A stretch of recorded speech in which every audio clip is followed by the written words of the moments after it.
Morjes. Tää auto taitaakin osalle teistä olla tuttu.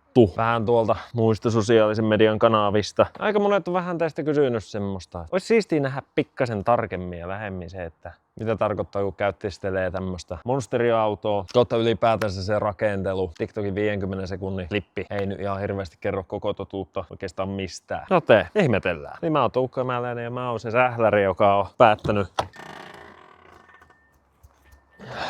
aloittaa käyttistelemään tämmöstä loppuun ajettua 11 vuoden A8 langia. Ja onhan viimeisen vuoden aikana tullut jonkin verran rakenneltua. Ja totta kai nyt pitää saada rakentaa yhä enemmän ja enemmän. Se mitä tähän mennessä on tehty on se, että mulla on sheivatut etuloksut. Kun mä sanon sheivatut, niin se tarkoittaa sitä, että täällä ei ihan oikeasti ole enää yhtään mitään. Pokkaukset kaikki ajettu pois. Keulassa runko on pikkasen siistitty. Että se tipahtaa semmoisen ehkä 5-10 milliä matalammaksi. Voi se jopa 15, en oo ihan 100 varma, en oo jaksanut mitata, mutta matalam. Takapäästä löytyy, oliko 16 vai 17 vuoden A8 takakelkka, eli D4.5. Sitten siellä on 4.5 perää ja betarit, navaa, koko paketti. Sitten siellä on epäkeskopuslat pistetty tonne ylätukivarsiin. Käytännössä se on tämmönen U-mallinen tukivarsi. Sillä on saatu sitten pikkasen kamberia tonne perään lisättyä. Mutta sen lisäksi se uun niin kun NS-matalin kohta on saatu siirrettyä justiinsa sen verran, että toi perä tipahtaa alemmas. Toki, koska siellä on faceliftin perä, se perän muoto on pikkasen eri ja vetarit on pikkasen eri kulmassa, niin se niittenkin puolesta tippuu matalemmaksi. Taakse on modattu niin sanotut high radius takakaaret. Suomeksi mä oon osannut ottaa rälläkän käteen. No en osannut. Otin dörremeeliä ja hiekkapaperia.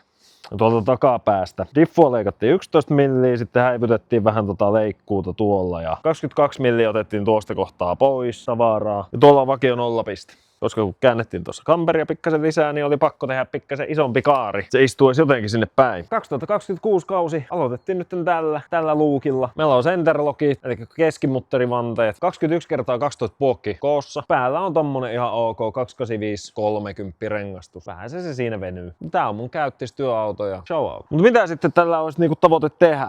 Tätä olisi tarkoitus rakentaa nyt pikkasen eteenpäin. Tässä meni vuosittain saatiin tähän pisteeseen. Se on vaatinut hieromista ihan käsittämättömän määrä. Mutta nyt pitäisi alkaa tekemään vielä enemmän lisää. Ja samalla näyttää vähän teille, että miten tämmöistä voi käyttistellä samalla, kun sä koetat pitää sitä show-käytössä, samalla kun sä koetat käyttää sitä työautoa. Siinä onkin kombo. Täällä vehkeellä tulee nimittäin rullattua semmonen karkea 60 000 kilsaa vuodessa. Ja tässä joutuu tietää jutuja pari, että tämmöistä pystyy käyttistelemään, kautta sitä harrastaa eteenpäin. Ja tavoitehan olisi semmonen, että kaus 2027 aloitetaan Wörthersee-tripillä ja tää olisi mahdollisimman erinäköinen kuin mitä se nyt on ollut. Vuoden ajan keskityttiin siihen, että saatiin oikeasti toi istuvuus mahdollisimman hyvä. Saatiin just semmoset speksit vanteisiin, mitä tarvittiin. Saatiin taka-akselisto tehtyä. Keulaa varmaan pitää tuossa talven aikana kautta tässä kesällä keksiä jotain. Mä en ole mennä tyytyväinen siihen ajokorkoon. Eli käytännössä tässä autossa on valmista ainoastaan toi taka-akseli. Siltä osin, kun mä itse siitä niinku tykkään. Keulaan en ole tyytyväinen. Helmalinjaa en ole tyytyväinen. En ole oikeastaan ihan hirveästi mihinkään tyytyväinen. Vaikka te, jotka pyörähitte ACS, näitte tän siellä Tiitisen Japella lainavanteilla, pyörähitte Isokallassa, Cars & Coffeessa, näette tän näillä. Moni tuli sanoa, että on hierottu tosi hyväksi ja ymmärtää, että minkä takia tää on vienyt niin paljon aikaa. Niin joo, tää on vienyt ihan käsittämättömän määrän tunteja. Mut silti paljon tässä olisi vielä tehtävää. No mitä tällä kauella meillä olisi oikeasti odotettavissa? Jos nyt kuvitellaan niin, että etuakselistolle mun ei enää tarvitse tehdä mitään. Kuvitellaan. Se todennäköisesti tehdään, mutta se jätetään myöhemmäksi, koska se ei ole enää niin hirveä simppeliä sitten se, koska se pitäisi kuitenkin pitää tieliikennelaillisena niin kuin aivan 100 pinnaa miinus venyt. Mutta samalla lailla niin kuin peräpää, se on täysin tieliikennelaillinen setappi, vaikka siellä sitä kamperia ja kaikkea muuta onkin kerennyt tulla tonne sekaan ja näin. Mutta kaikki varret, perä, ihan kaikki mahdollinen on. On tehty sitä varten, että sen voi rullata ihan vaan tosta vanteet vaihtamalla katsurille ja todeta, että jes, kiitti leimasta. Jälleen vuodeksi. Mutta ihan oikeasti, mitä mä meinaan tälle tehdä. Aloitetaan siitä, mitä ollaan tekemässä ensimmäisenä. Eli takavalot. Niistä pitäisi tehdä teoriassa Suomen ehkä ainoa tieliikennelailliset clearit. Mitä se käytännössä tarkoittaa? En tiedä. Kuulostaa vähän villille. Et clearit sais niinku tieliikennelaillisiksi. Katsotaan. Ja siis OM-heijastimilla. ja muilla. Et ei olla lisäheijastimia heittämässä tuohon perään. Se nähdään varmaan tässä ihan muutaman päivän sisään. Sitten väri. Vaikka vähän taantumassa mennään, niin ei kaiken tarvii olla ihan laman väristä. Ei vaan tää on tosi kiva väri muuten. Sävy on siitä mielessä kiva, että sä et oikeesti huomaa, että tää on todella likainen. Tää on ihan käsittämättömän likainen tällä hetkellä. Ja se silti näyttää suht ok. Siitä mä tykkään. Toisaalta mulla saattaisi olla tuossa takana olevassa hallissa teippirulla ja Bentleyn Verdantia muistaakseni. Semmoista kivaa metallivihreä. Niin ehkä me teipataan vaan tää sillä. Mä en oo ikinä teipannut yhtään mitään. Ei, valehtelin. Mä oon teipannut noin vanteet. Sen verran mä oon harrastanut teippailuja. Miten paljon vaikeampi yksi auto voi olla. Eli marssijärjestys, clearit, teippi. No mitä muuta tähän oikeasti pystyy enää tekemään? Yksi mikä mua ärsyttää tosi paljon on toi helmalinja. Sen takia, että se on oikeasti hyvä. Siellä on paljon parannettavaa vielä. Mä haluan takapäästä helmalinjaa alaspäin. Mä haluan ylipäätänsä vaihtaa matalammat renkaat. Että saadaan koko auto tipahtaa ihan hintsu alemmas. Kuten jokainen varmaan huomaa, niin mä ihan hirveä OM Plus kautta puristi-fani sinällään ole.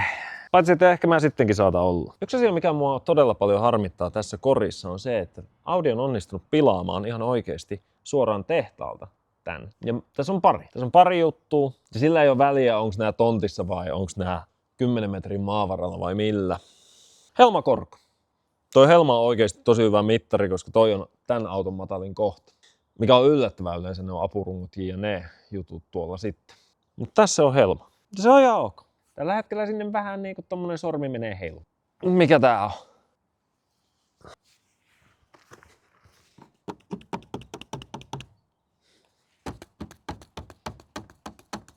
Testi.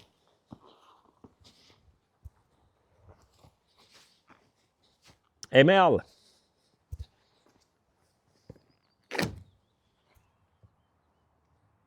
Ainut mikä menee about terrallaan maahan on niinku siis tämmönen etuloksun jatke.